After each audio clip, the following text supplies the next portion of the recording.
I'm resident of Collinwood for YouTube. Joel Sage. That's my buddy Gordon Dymowski. That's my buddy Patrick McCray. No, my camera is not working currently, so it'll be okay. You don't need to see me.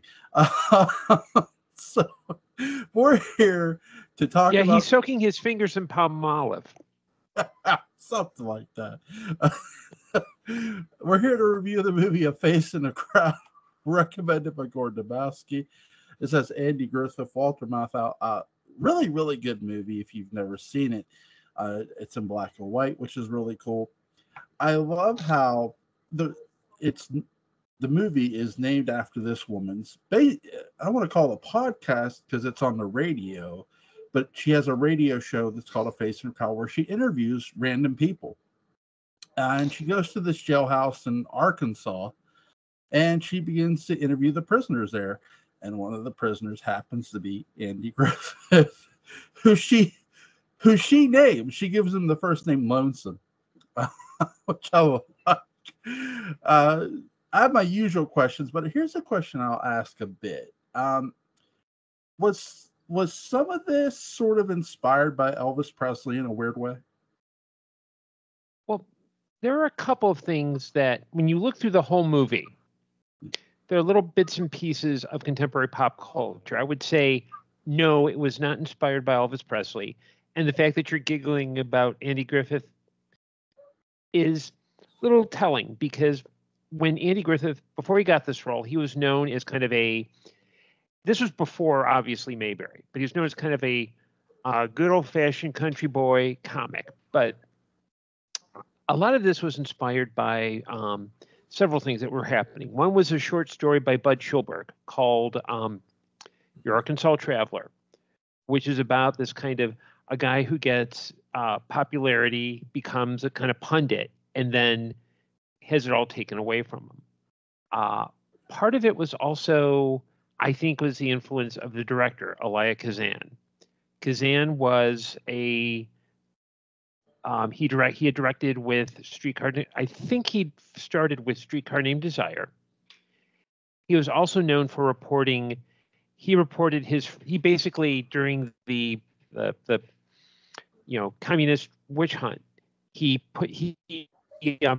named names. You're on my list, Dennis. We name names. Mm-hmm.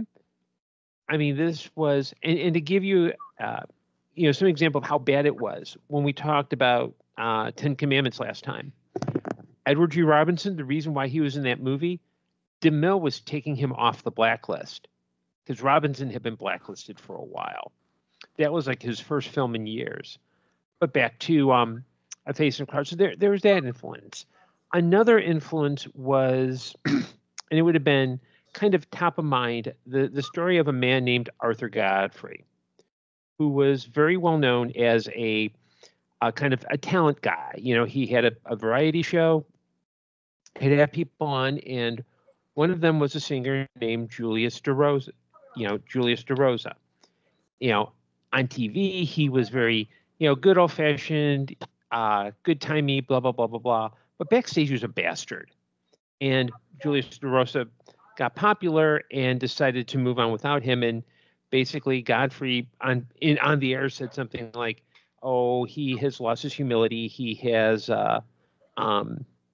he's not worth it." And then Godfrey started snapping on camera, which kind of parallels what happens at the end, where Rhodes starts to believe that, yeah, he is this common man, and then things break down. And the ending, and I'm going to spoil this, there's actually, it's considered an urban myth, but it actually happened in Cincinnati, where there was a local, in Cincinnati, there was a children's host who was like always, "Oh, yes, oh, the kids are, hey, kids, you're really good." And someone had a hot mic and he said, "Oh, that ought to keep the little shits happy." And I heard that was Soupy Sales. I think it was somebody more obscure than that. Soupy Sales was the, "Hey, kids, go in your parents' wallet, send all those green pictures with presidents on it, and we'll send you a card." But yeah, it wasn't really inspired by Elvis Presley, but there is a Jerry Lee Lewis inspired scene where he's at the cheerleader conference, contest, and that's where he meets his young bride. Because Jerry Lee Lewis married his 13-year-old cousin. But so you've got that 50s in there. But I think the more important thing is when we meet Dusty Rhodes, he's a douchebag. Like, this isn't nice guy who becomes.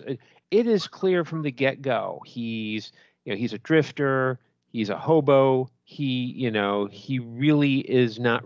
He's a guy who really sees he knows how to take advantage of opportunities. Yeah, he does for sure. Patrick, what did you think of the opening? The opening was great, and my God, I mean, I knew Andy Griffith could sing, but not like that. That had to be a really revolutionary performance for a lot of audience members to hear at that time.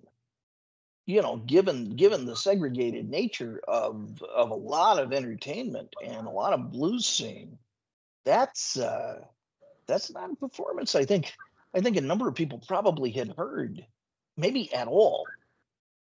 But certainly from someone like Andy Griffith, even at his moderate level of fame, that's a really arresting entrance for someone to have. And Griffith's ability with language is not to be undersold. Living in the South, I will tell you that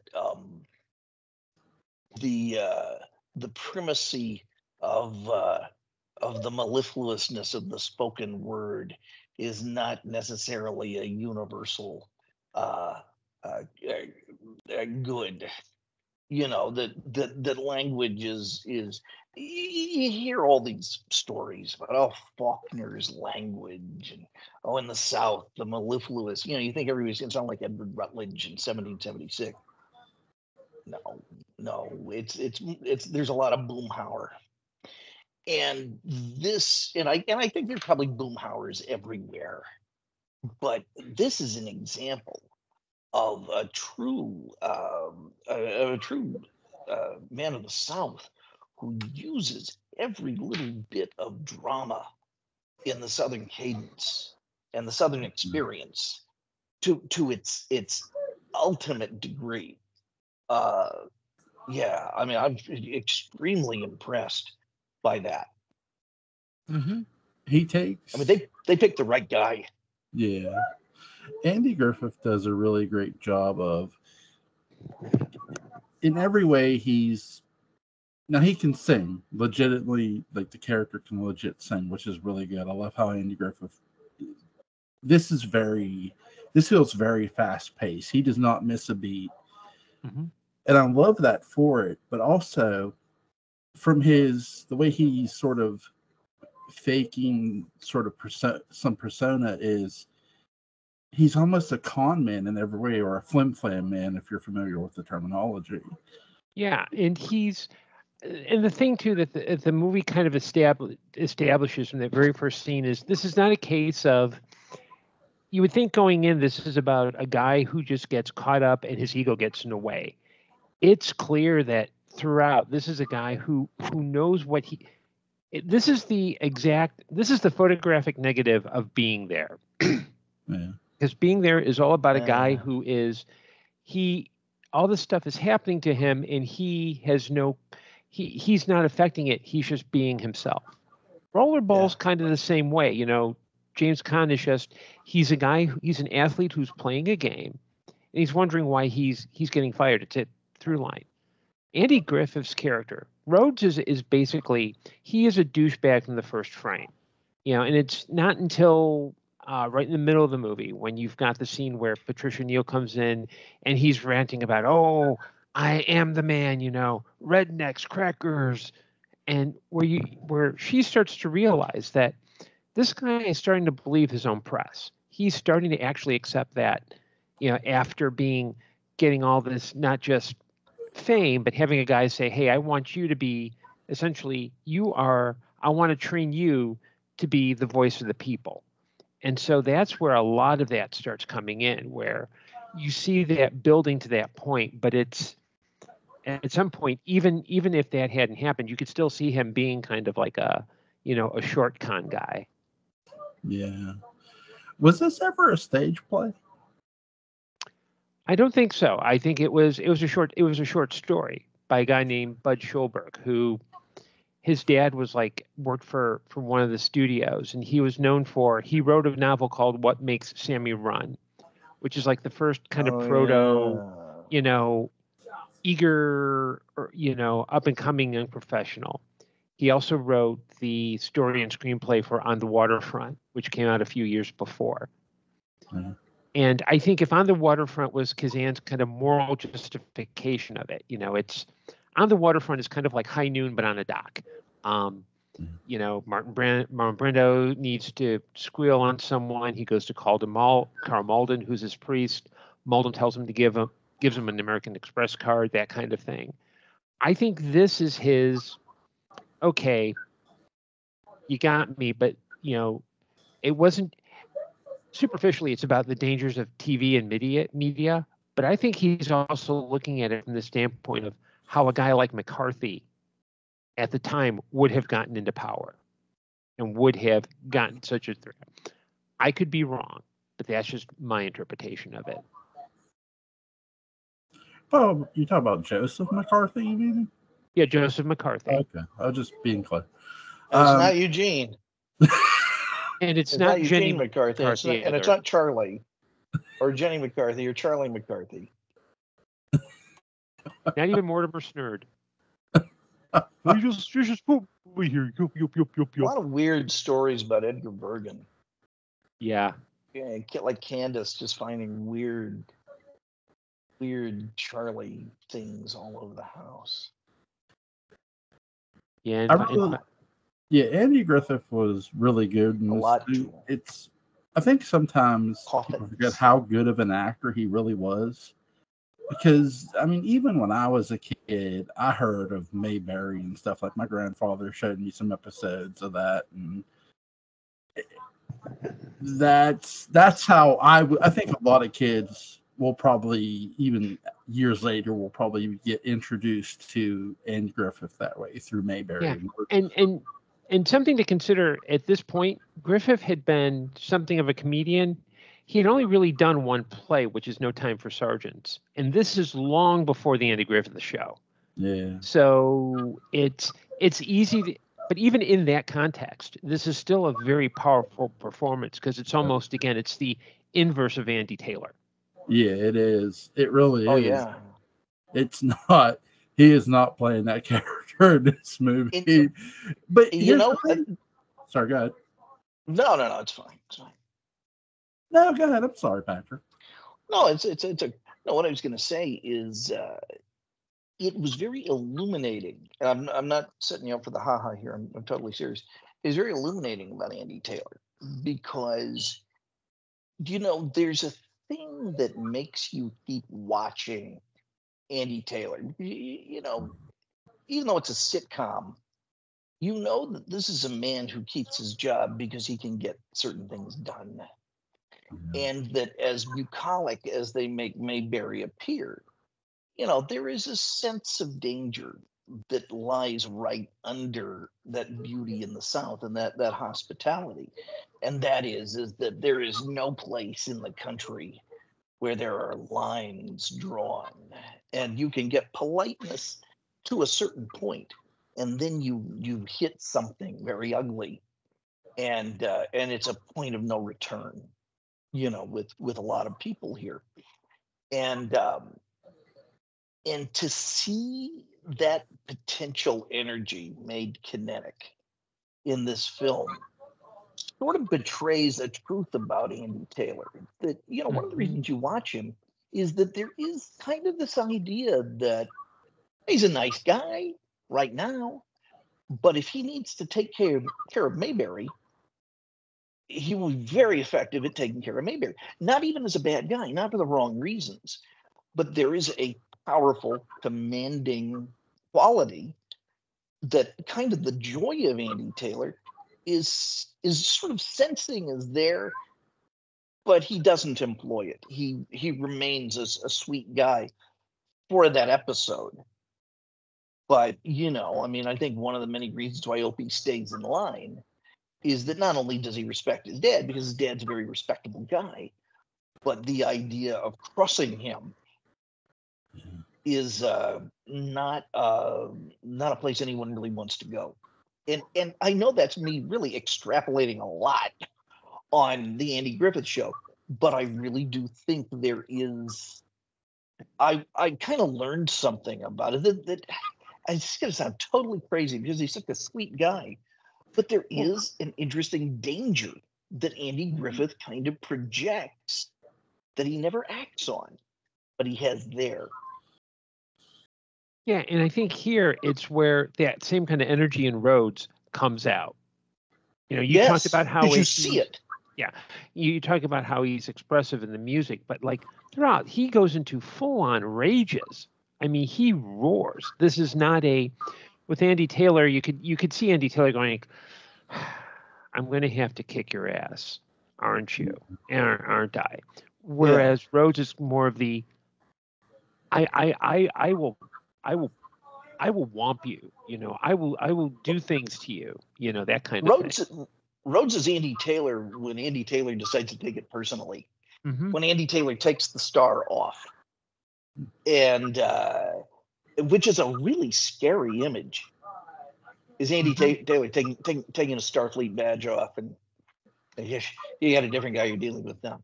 Yeah. Barney, give me the gun. Yeah, and Barney, you have one bullet. That's all I'm going to need. Yeah. No, Barney, aim for the knee. Oh, I'm going to take my time with the rest. That's it's that Andy Taylor. And really for a lot of this movie, it's a great film because it's genuinely unpredictable. Because I kept thinking he was going to go full on Howard Beale and just use this pulpit to start early in the movie preaching incredibly dangerous political truths, and that doesn't do that. But the potential is there. Well, Rhodes is actually worse because at one point he's talking to a guy who's running for president, and he's saying things like, hey, you can't be this boring old guy. You got to talk to people, and I am the people. I mean, at least with Network is trying to make a bigger point about how, media was moving in a very dangerous direction. This is almost like the prequel to Network. Oh yeah, I was just comparing the ability of the character to start telling truths that people aren't going to like, because that's where I thought it was going to go at the beginning. Yeah, Rhodes isn't concerned about the truth. He's concerned about himself. Yeah. The character's first name is Dusty Rhodes. Well, actually, it's Larry. That was my bad. Maybe I was thinking of porn. I don't know. Well, I was going to say Dusty Rhodes was a pro wrestler. Okay. There we go. Ding. Okay, there's our pro. Okay, now for the Halloween reference. Yeah, I don't have one, but Halloween reference. I will say I really enjoyed Andy Griffith in this movie. I haven't seen this movie in years because when you're introduced to his character in Mayberry, this is something so different, but it's refreshing to see how talented Andy Griffith really was. This movie really just focuses on how talented of an actor Andy Griffith was, because he carries a lot of this movie, but who steals it ultimately is Walter Matthau. Just so good when he comes on. He's nature's most erotic creature. Just one other thing about Andy Griffith. To me, I think this is the beginning of kind of a very sad, looking at Andy Griffith as an actor, this is almost the beginning of sort of a sad story that we've inherited culturally, in that I can see Hollywood looking at this movie and thinking, we have no idea what to do with this guy, but there's something really dangerous about him as an actor in a good way. And we are not a Hollywood yet that can deal with that. I kind of wonder if Andy Griffith had been 20 years younger, if he would have wound up as this sort of explosive Dennis Hopper, Jack Nicholson type. I really do. And that by putting him in Mayberry and forcing him consistently into these sweetheart characters, they really, moderated him. I just wondered. Well, I can say, because I did a little bit of research before we started. This movie did not do well at the box office when it came out. It's only been in successive years where we've really kind of seen it. It's really kind of developed that audience. And I think at the time, because it's dealing with television, which was new, it's dealing with kind of a very nascent idea of media and the dangers of media. I'm not sure. I don't think Andy Griffith going to Mayberry was necessarily him being tamed down. I think it was more like, okay, well, that didn't work, because to work with Elia Kazan, to work with Kazan, one, it's a huge honor, but also Kazan was for years, Kazan was he people still resented him because of what he did, which, whether you judge it as morally reprehensible or not, and I see it as reprehensible, I do think that that's there's enough there where I don't think it's a case of, oh, okay, this is so dangerous and he had to downgrade. It was probably like a great job, but then he had to ease into, and it's like, oh, okay, I got a TV show, I got a family, I get to work with the son of this older, more established Western actor. There you go.